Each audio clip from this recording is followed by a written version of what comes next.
সুন্দর খাবার এনেছে, আপনারা দেখতে পাচ্ছেন।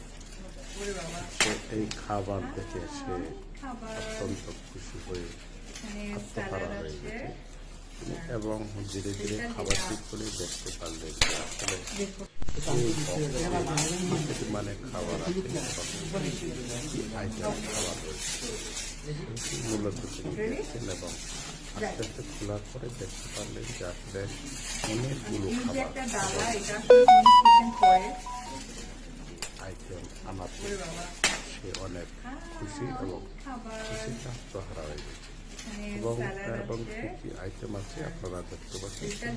ধীরে ধীরে খুলছে এবং প্রতিটি আইটেম আপনাদেরকে খুলে দেখাচ্ছে এবং কী কী আইটেম ছিল, খাবারের কী কী মেনু ছিল এবং যখন দেখছে যে এতগুলো আইটেম তখন খুশিতে আত্মহারা হয়ে গেছে।